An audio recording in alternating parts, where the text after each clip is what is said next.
محترم سامعین و ناظرین، آج ہم مسلمانوں کی حالت یہ ہے کہ ہم ہر وہ کام کرنے کو تیار ہیں، ہم ہر وہ کام کر رہے ہیں جس کا کرنا جائز نہیں ہے، جو غلط ہے، جو مذہب اسلام اور شریعت کی نظر میں غلط ہے، ناجائز ہے، جس کا کرنا درست نہیں ہے، وہ سارے کام ہم کر رہے ہیں۔ نہ کر رہے ہیں تو صرف وہ جس کو کرنے کو کہا جا رہا ہے۔ آج محرم کے میں دیکھیے کیا ہو رہا ہے، جن کاموں کو کرنے کو کہا گیا وہ کر نہیں رہے ہیں، لیکن جسے نہ کرنے کو کہا گیا جو گناہ کا ہے اس میں جو ہے نا ہجوم کے ہجوم لوگ شریک ہو رہے ہیں۔ محترم سامعین، آئیے آج اس ویڈیو کے اندر ہم آپ کو 10 محرم کے دن 5 ایسے کام کرنے کو بتا رہا ہوں جسے اگر آپ کرتے ہیں تو انشاءاللہ پورے سال خیر و بھلائی کے ساتھ گزرے گا، اور اللہ رب العزت اس عمل کی برکت سے آپ کو صراط مستقیم پر چلنے کی توفیق عطا فرمائے گا، گناہوں سے آپ کو بچائے گا اور اعمال صالحہ کرنے کی توفیق دے گا، جن میں سب سے پہلا جو ہے محترم سامعین 10ویں محرم کو جو سب سے پہلا کرنے کا کام ہے وہ ہے روزہ۔ روزہ رکھیں، اس روزے کی بڑی فضیلت ہے۔ حدیث پاک کے اندر نبی صلی اللہ علیہ وسلم نے فرمایا کہ رمضان المبارک کے بعد اگر کوئی مہینہ ایسا ہے کہ جو بہت ہی زیادہ کسی مہینے کا روزہ ایسا ہے جو بہت ہی زیادہ ثواب کا حامل ہو، جس کے بہت زیادہ ثواب ہو، تو وہ ہے محرم کے روزے۔ افضل الصیام بعد رمضان شہر اللہ المحرم، رمضان کے روزے کے بعد اگر کوئی افضل ترین روزہ ہے تو وہ ہے یوم عاشورہ 10ویں محرم کا روزہ۔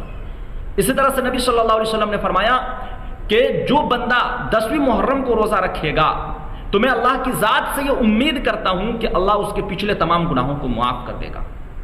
اس لیے سب سے پہلا جو کام کرنا ہے وہ روزہ رکھنے کا اہتمام کیجیے، روزہ رکھیے۔ لیکن اس میں ایک بات سمجھیے، روزہ جو رکھنا میں ایک نہیں رکھنا ہے، 2 رکھنا ہے، ایک نہیں بلکہ 2 رکھنا ہے، کیونکہ حدیث پاک کے اندر ہے نبی صلی اللہ علیہ وسلم نے فرمایا صوموا عاشورا وخالفوا فیہ الیہود، کہ تم عاشورہ کے روزہ رکھو اور یہود کی مخالفت کرو۔ اب یہود کی مخالفت کا کیا مطلب ہے؟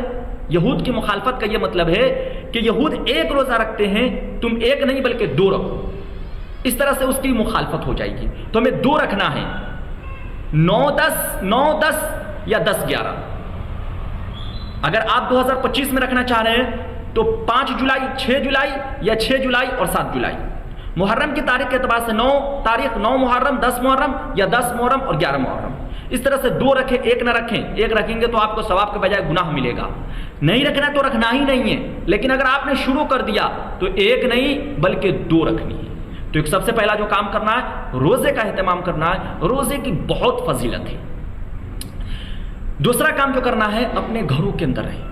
10ویں محرم کے دن آپ اپنے گھروں کے اندر رہیں، اپنے بال بچوں، اپنی بیٹیوں، اپنے بہنوں کو گھروں کے اندر جو ہے نا باپردہ رکھیں، گھروں کے اندر رہنے کو کہے، کیونکہ اس دن جو ہے وہ بے پردگی کا ماحول ہوتا ہے، لوگوں کی گندی نظریں ماں بہنوں پہ پڑ رہی ہوتی ہے، بطور خاص اس دن جو ہے نا پردے کی ضرورت ہے۔ آج ہماری ماں بہنیں جو 10ویں محرم کو نکلتی ہے، اس میلے ٹھیلے کے اندر کیا کچھ نہیں ہوتا ہے، وہ عشق بازی اور نہ جانے کیا کیا ہوتے ہیں وہ ہم بہت اچھی طرح سے جانتے ہیں ہم تمام۔ اس لیے اس دن آپ خود بھی اپنے گھروں کے اندر رہیں، اپنے بال بچوں کو بھی گھر کے اندر ہی رکھنے کی کوشش کریں۔ آج سوشل میڈیا کا زمانہ ہے، آپ سال بھر نگرانی کریں گے، لیکن اگر صرف محرم کے دن اگر کسی ایک دن بھی چھوڑ دیا تو اس ایک دن کی وجہ سے وہ کنٹیکٹ ہوگا کہ پھر جو ہے نا آپ کے غلط رزلٹ آئیں گے۔ اس لیے بطور خاص اس میلے ٹھیلے کے دن جو ہے نا اپنے بال بچوں کو گھروں کے اندر رکھنے کی کوشش کرے، گھروں کے اندر جو ہے نا عبادات کرے، گھروں کے اندر عبادات کرے، قرآن کی تلاوت کرے۔ حضرت حسین رضی اللہ تعالیٰ عنہ پر جو ہے نا درود بھیجے، حضرت حسین رضی اللہ تعالیٰ عنہ کے لیے ایصال ثواب کرے۔ نبی صلی اللہ علیہ وسلم پر درود ہوتا ہے، حضرت حسین رضی اللہ تعالیٰ عنہ کے لیے ایصال ثواب کرے۔ ان کے لیے دعا کریں، یہ دوسرا کام ہے۔ تیسرا کام جو ہے وہ ہے کربلا کے واقعات کو سنیں۔ ہم جو ہے نا حضرت حسین رضی اللہ تعالیٰ عنہ کی شہادت کے بارے میں کچھ کہتے ہیں، لیکن ان کے واقعات سے ہم ناواقف ہیں۔ کربلا کے واقعات کو سنیں۔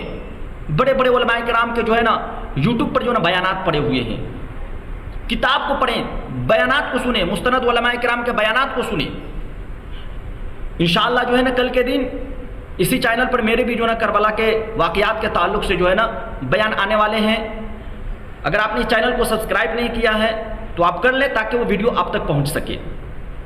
تیسرا کام، چوتھا کام کرنا ہے وہ افطار خود بھی کریں اور اپنے دوسروں کو بھی کرائیں۔ چونکہ ہم نے روزہ رکھا ہے تو روزے کے ساتھ افطار کرنا ہے نا، تو اس کے اندر یعنی اس دین کو عبادت والا دین، عبادت کا ماحول بنائے اس دن کو، اور اس کے اندر خود بھی افطار کرے اور اپنے پڑوسی، اپنے رشتہ دار، ان لوگوں کو بھی شریک کرے۔ اور پانچواں کام جو کرنا ہے وہ درود پاک پڑھنا ہے، درود کا خوب اہتمام کریں۔ اور درود کون سے درود پڑھنے ہیں؟ آپ جو ہے نا درود ابراہیم، اللہم صلی علی محمد وعلی آل محمد کما صلیت علی ابراہیم وعلی آل ابراہیم، آخر تک اس کو پڑھیں۔ اور اگر آپ اسے نہیں پڑھ سکتے ہیں، نہیں پڑھنا چاہتے ہیں، تو آپ چھوٹے والے درود بھی پڑھ لیں، صلی اللہ علیہ وآلہ وسلم۔ اس کے اندر ایک بات کا اہتمام کریں کہ ہم جو ہے نا عام طور پر پڑھتے ہیں صلی اللہ علیہ وسلم، لیکن اس میں جو ہے صلی اللہ علیہ وآلہ وسلم پڑھیں۔ صلی اللہ علیہ وسلم کا مطلب ہوا کہ اللہ رحمت نازل فرما نبی صلی اللہ علیہ وسلم پر، اور صلی اللہ علیہ وآلہ وسلم کا مطلب ہوا اے اللہ رحمت نازل فرما نبی صلی اللہ علیہ وسلم اور ان کے آل اولاد پر۔ چونکہ یہ 10 محرم، یہ کربلا کے میدان کے اندر نبی صلی اللہ علیہ وسلم کے آل و اولاد نے، اہل بیت نے بڑی قربانیاں دی ہیں، اس لیے ان کے اوپر بھی جو ہے دعائے رحمت ہم بھیجیں، ان کے لیے ایصال ثواب کریں۔ تو یہ کچھ 5 عمل ہیں، 5 اعمال ہے، انشاءاللہ اگر آپ اسے کرتے ہیں نا تو پورے سال خیر و بھلائی کے ساتھ گزرے گا۔ اللہ تبارک و تعالیٰ اس کی برکت سے جو ہے نا آپ کو سیدھے راستے پر چلے گا، گناہوں سے بچائے گا اور اعمال صالحہ کرنے کی توفیق عطا فرمائے گا۔ محترم سامعین، اس ویڈیو کو اپنے دوستوں احباب تک شیئر کریں اور چینل کو سبسکرائب بھی کریں تاکہ اس طرح کے دینی مسائل و فضائل آپ تک بآسانی پہنچ سکے۔ السلام علیکم ورحمۃ اللہ وبرکاتہ۔